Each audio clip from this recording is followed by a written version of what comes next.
This is a podcast about one woman's mission to help entrepreneurs and business owners write better business books.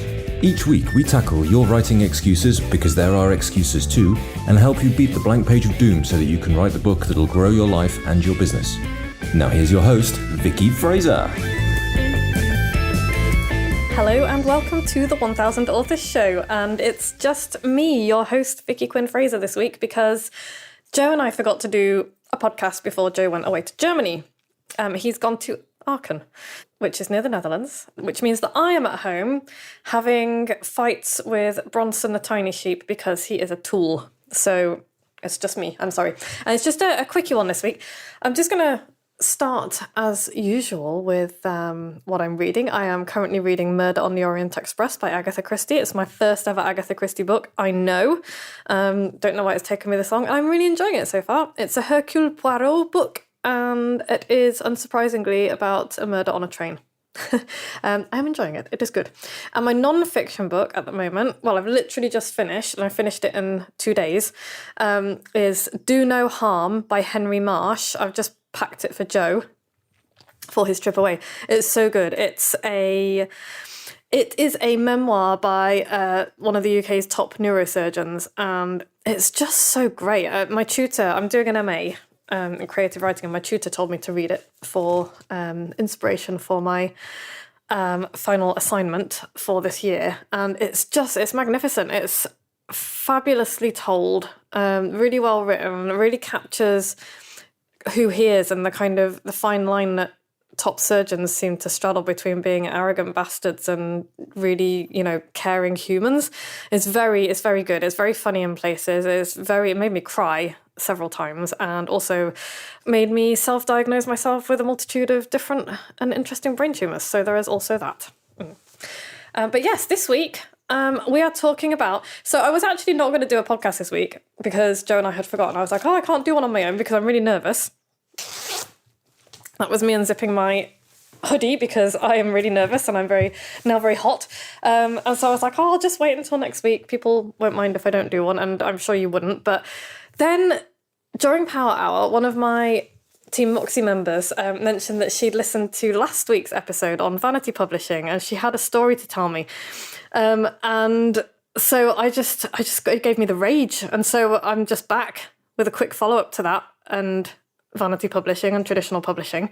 So just as a very quick recap, you may remember that Joe and I talked about how I believe that chasing the book deal can really do most of us no good at all, and how getting that book deal is often more about vanity than anything else. And, there is absolutely, I'm not throwing shade at anybody here.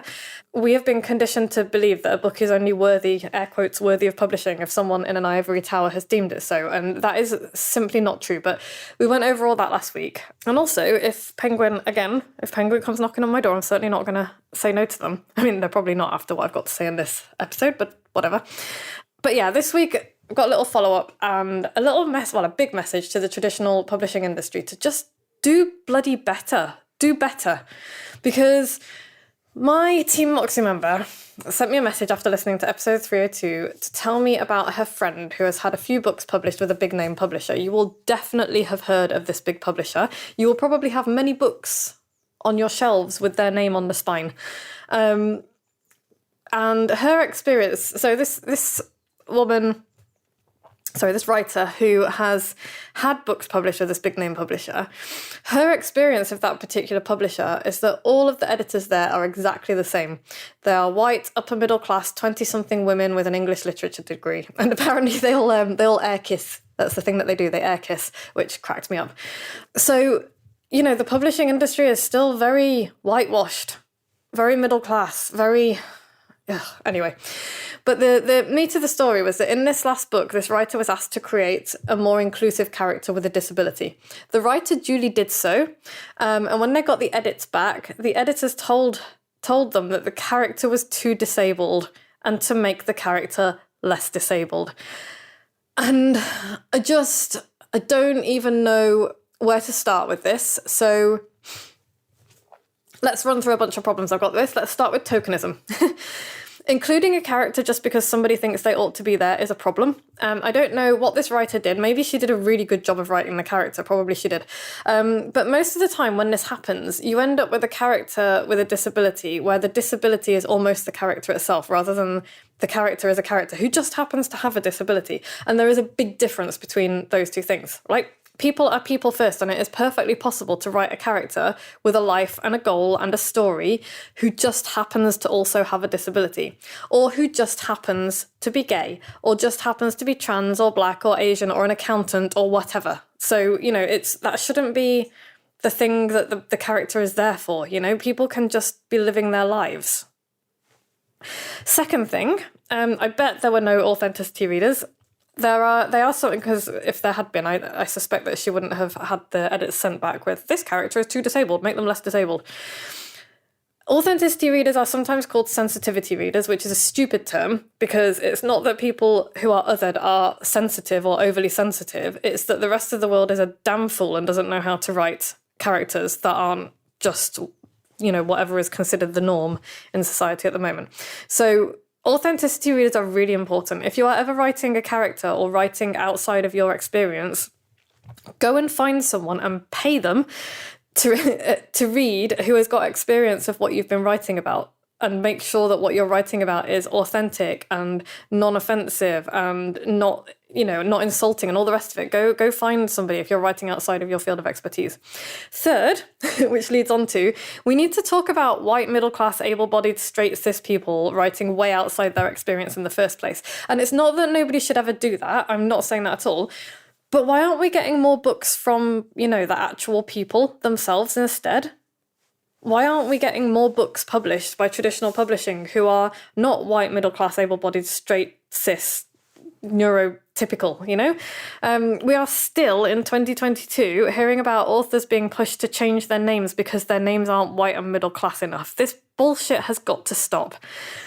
Fourth, and this kind of leads on from that, we need to talk about the idea that there is only one audience worth selling to, which is white, middle-class folks. That idea needs to die, because there is a massively diverse audience of readers out there. So from a business point of view, if nothing else, traditional publishing is full of absolute balloon animals, There is a massive, massive audience out there. But if you're only putting out books by a certain type of person, you're marginalising and othering literally everybody else. So that's a problem.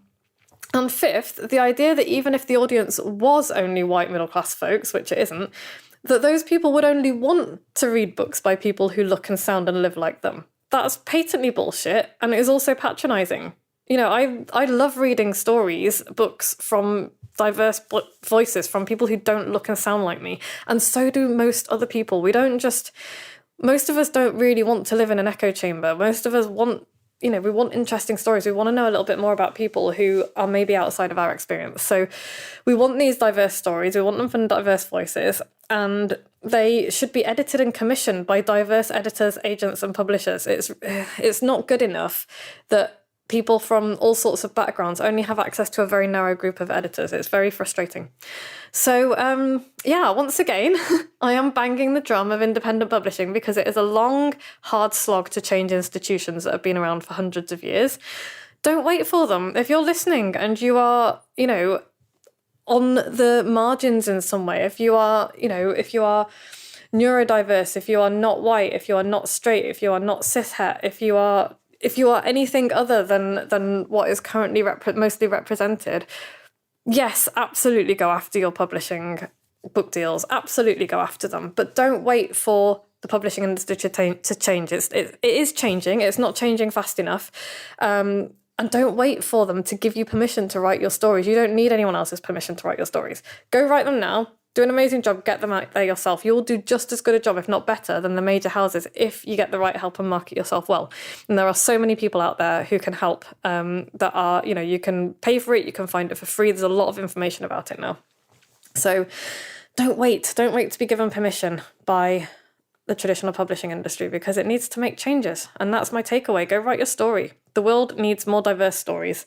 It needs stories from people who aren't traditionally heard, and it needs stories from people who maybe have been rejected by traditional publishing simply because the story doesn't fit their narrative of what is popular at the moment.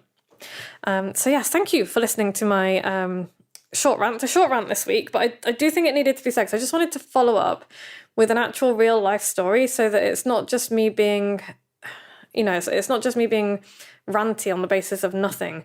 This shit is still going on and it's not good enough. It isn't good enough. So independent publishing for the win while we wait for the traditional publishing industry to change. And by the way, there are some amazing small publishers out there as well. One that springs to mind immediately is Jacaranda Books. They work, I think, exclusively with non-white writers, basically, I'm pretty sure. So go and check out smaller publishers as well, because they are doing a fabulous job. They don't get the same publicity, they don't get the same funding and income as the big four in publishing. But there are some small independent publishers out there who are absolutely superb and who treat their authors much more fairly. So go have a look. Coming up next week, Joe will be back, you'll be glad to know, and we'll be talking about what a book coach actually does, in case you're interested in that. And in the meantime, I am looking for two beautiful weirdos to come on a 6-month creative book coaching adventure with me. If you are interested in that, please email me, vicky@moxiebooks.co.uk, to book a call. We can talk about it. Or you can go to moxiebooks.co.uk/creative-book-coaching to find out all of the juicy info. You can also get my free writing prompt calendar at moxiebooks.co.uk/calendar. And if you've listened to every episode, email me with your postal address and I will send you a silly gift. And if you like this episode, please go and subscribe wherever you get this podcast. Helps us climb the rankings.